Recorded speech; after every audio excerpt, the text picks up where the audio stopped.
ഈ തെരഞ്ഞെടുപ്പുമായിട്ട് ബന്ധപ്പെട്ടുണ്ടായ ചില വിവാദങ്ങളെക്കുറിച്ച് പരാമർശിക്കാനാണ് ഇപ്പോൾ ഇവിടെ ഉദ്ദേശിക്കുന്നത്. അതിൽ പ്രധാനമായിട്ടും പാലക്കാട്ട് നമ്മുടെ ശോഭാ സുരേന്ദ്രൻ ഒരു വോട്ടർക്ക് പണം കൊടുത്തു എന്ന ആരോപണമാണ്. ശോഭ ആരോപണം നിഷേധിച്ചിട്ടുണ്ട്. അവരുടെ സഹായി എന്ന് കരുതപ്പെടുന്ന ഒരു സ്ത്രീയാണ് വയോധികയായ ഒരു വനിതയ്ക്ക് ചെറിയൊരു സംഖ്യ ഒരു പൊതിയായിട്ട് കയ്യിൽ കൊടുത്തു. ആ വയോധിക പറയുന്ന അവരുടെ പെൻഷൻ കിട്ടിയ പൈസയാണ്, അവർക്ക് പണമായിട്ടൊന്നും കിട്ടിയിട്ടില്ല എന്നാണ്. അതേസമയത്ത് ശോഭാ സുരേന്ദ്രൻ പറയുന്നത് അവരുടെ പ്രതിച്ഛായ തകർക്കാൻ വേണ്ടിയിട്ടുള്ള കുൽസിത ശ്രമത്തിൻ്റെ ഭാഗമായിട്ടാണ് എന്നാണ്. അതുപോലെ തന്നെ തൃശ്ശൂരെ കിറ്റ് വിവാദം, വാടാനപ്പള്ളിയിലെ കിറ്റ് വിവാദം, ചാവറയിലെ പണം കൊടുത്തു എന്ന ആരോപണം. എന്തിന്?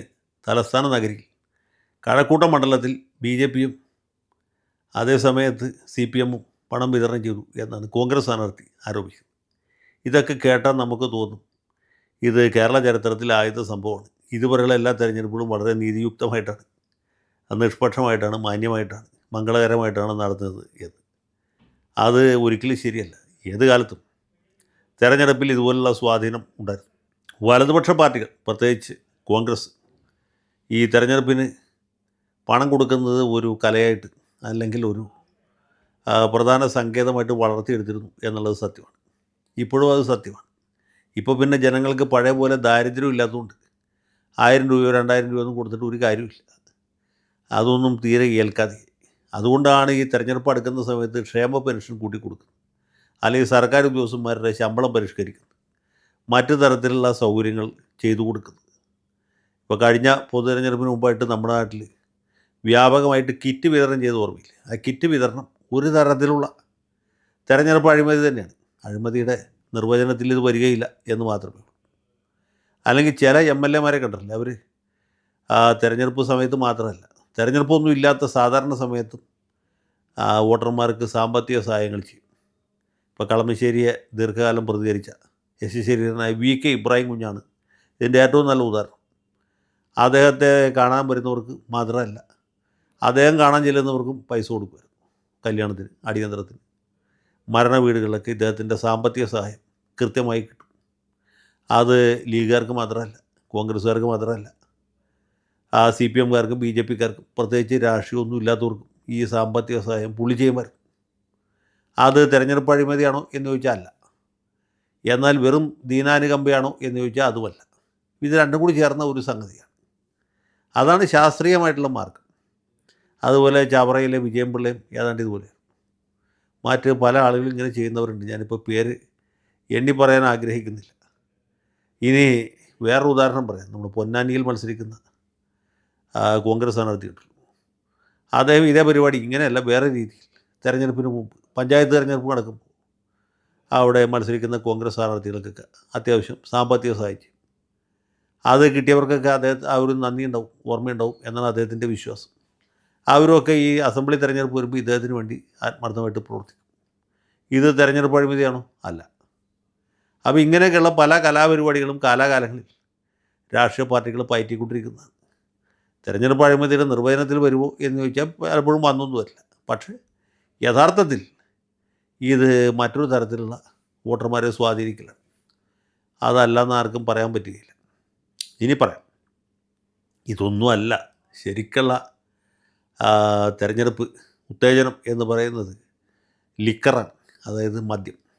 പണ്ട് കാലത്തൊക്കെ ചാരായമാണ് തെരഞ്ഞെടുപ്പിൻ്റെ തലേ ദിവസം വിതരണം ചെയ്യുന്നത്. പാർട്ടി പ്രവർത്തകർക്കും അനുഭാവികൾക്കും സഹയാത്രികർക്കും കൊടുക്കും.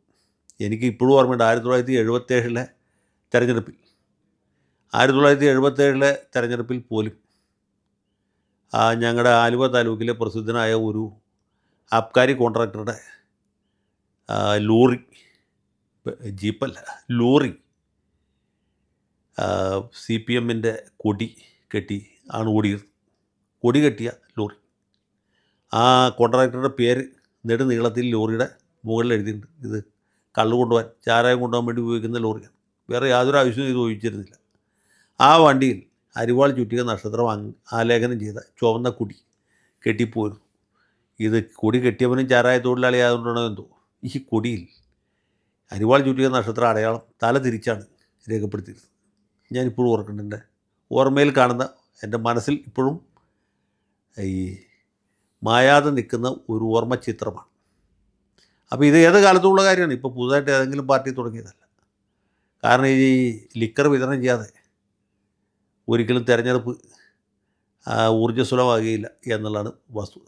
ഈ മലബാറിലും മറ്റുമൊക്കെ മത്സരിക്കുന്ന ലീഗിൻ്റെ സ്ഥാനാർത്ഥികൾ എന്താ ചെയ്യണമെന്ന് എനിക്ക് ഇപ്പോഴും മനസ്സിലായിട്ടില്ല.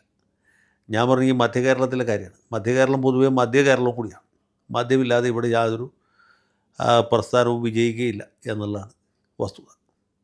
ഇനി ഈ മദ്യത്തിൻ്റെ ഏറ്റവും വലിയ ഉപയോഗം നമ്മൾ കണ്ടത്, കേട്ടത്, അനുഭവിച്ചത് ടി.എൻ. ജേക്കബ് മരിച്ചതിന് ശേഷം പിറവത്ത് നടന്ന ഉപതെരഞ്ഞെടുപ്പിലാണ്. അന്ന് ഉമ്മൻചാണ്ടി ഈ തെരഞ്ഞെടുപ്പിൻ്റെ ചുമതല ഏൽപ്പിച്ചത് അന്നത്തെ എക്സൈസ് മന്ത്രിയായിരുന്ന എറണാകുളം ജില്ലക്കാരനായ പിറവത്തിൻ്റെ തൊട്ടടുത്ത മണ്ഡലത്തെ പ്രതിനിധാനം ചെയ്തിരുന്ന സാക്ഷാൽ കെ ബാബുവിനെയാണ്. ബാബു അവിടെ വലിയ തരംഗമായിട്ട് മാറി.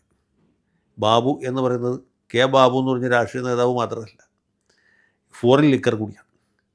സാധാരണ ഈ ലിക്കർ ഒരു വലിയ പാത്രത്തിൽ കുറച്ച് വെള്ളം കൂടി ചേർത്ത് ഒരു സ്ഥലത്ത് വയ്ക്കുകയും ആവശ്യക്കാർ വന്ന് കുറേശ്ശെ കുടിക്കുകയാണ് ചെയ്യുക. ആ തെരഞ്ഞെടുപ്പിൻ്റെ പ്രത്യേകത, ഈ തെരഞ്ഞെടുപ്പ് പ്രഖ്യാപിച്ച ദിവസം തൊട്ട് അല്ലെങ്കിൽ പ്രചരണം തുടങ്ങിയ ദിവസം തൊട്ട് ആവശ്യക്കാർക്കൊക്കെ കുപ്പി ആയിട്ട് വിതരണം ചെയ്തിട്ടുണ്ട്. അതിന് ബാബുവിൻ്റെ പേര് തന്നെ ബോട്ടിൽ ബാബു എന്നായിട്ട് മാറി. കാരണം കുപ്പിയായിട്ടാണ് വിതരണം ചെയ്തത്. മദ്യവിരോധിയായിട്ട് അഭിനയിക്കുന്ന ഒരു കോൺഗ്രസ് നേതാവ് അത് ഈ തെരഞ്ഞെടുപ്പിൽ മത്സരിക്കുന്നുണ്ട്. പേര് ഞാൻ പറയുന്നില്ല. എന്നോട് നേരിട്ട് പറഞ്ഞാണ്, പുള്ളി ആ പിറവത്തിനടുത്ത് ഒരു സ്ഥലത്ത് തിരുവാണിയൂരായിരിക്കും. തിരുവാണിയൂർ പ്രചരണത്തിന് ചെന്നപ്പോൾ ഒരാൾ ചോദിച്ചു, ബാബു വന്നില്ലേ? ഇതേ വിചാരിച്ചത് കെ ബാബുവിനെ ആയിരിക്കും, ബാബുവിനെ കാണാതെ വിഷമിച്ച് നിൽക്കുന്ന ആളാണ് എന്ന് എഴുതിയിട്ട് ഈ നേതാവ് ചോദിച്ചു. നേതാവ് പറഞ്ഞു, ബാബു ചേട്ടൻ പിറവത്താണ്, ചിലപ്പോൾ വൈകുന്നേരം ആകുമ്പോൾ വരുമായിരിക്കും. അപ്പോൾ പുള്ളി ചോദിച്ചു, അതല്ല ബാബു എന്ന് പറഞ്ഞ് കൈകൊണ്ട് ഇങ്ങനെ കുപ്പിയുടെ ആംഗ്യം കാണിച്ചു. അപ്പോൾ പുള്ളി കാര്യം മനസ്സിലായി, ബാബു എന്ന് പറയുന്നത് ഇന്ത്യൻ മെയ്ഡ് ഫോറിൻ ലിക്കർ.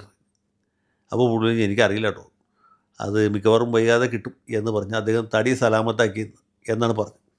അപ്പോൾ അത്രയും വ്യാപകമായിരുന്നു. ഈ ബ്രാൻഡിയും റമ്മും മൂവാറ്റുപുഴ ആറിൻ്റെ കൈവഴികളായിട്ടാണ് പിറവത്തെ കൂടി ഒഴുകിയത്. അത് കൊടുത്തുകൊണ്ടാണോ അല്ലയോ എന്നറിയില്ല. അനൂപ് ജേക്കബിനെ കണ്ടിഷ്ടപ്പെട്ടിട്ടാണോ, അത് ടി.എൻ. ജേക്കബിനോടുള്ള സ്നേഹാദരങ്ങൾ അപ്പോഴും പിറവത്തുകാരുടെ മനസ്സിലുള്ളതുകൊണ്ടാണോ എന്നറിയില്ല. അനൂപ് ജേക്കബ് വലിയ ഭൂരിപക്ഷത്തിൽ ജയിച്ചു. ടി.എൻ. ജേക്കബിന് കിട്ടിയേക്കാളും വലിയ കനത്ത ഭൂരിപക്ഷത്തോടെ ജയിച്ചു എന്നുള്ളതാണ് ചരിത്രം. അപ്പോൾ ഇങ്ങനെ ചരിത്രം പറയാൻ തുടങ്ങിയ ഒരുപാടുണ്ട്. ഈ മദ്യമില്ലാതെ പണമില്ലാതെ നടന്ന തിരഞ്ഞെടുപ്പുകൾ കേരള ചരിത്രത്തിൽ അത്യപൂർവമാണ് എന്ന് പറഞ്ഞുകൊണ്ട് എൻ്റെ എളിയ വാക്കുകൾ ഉപസംഹരിക്കുന്നു. വരുന്ന തെരഞ്ഞെടുപ്പിൽ ഇതൊക്കെ തന്നെ ആവർത്തിക്കട്ടെ എന്ന് ആശംസിക്കുകയും ചെയ്യുന്നു. ജയ് ഹിന്ദ്.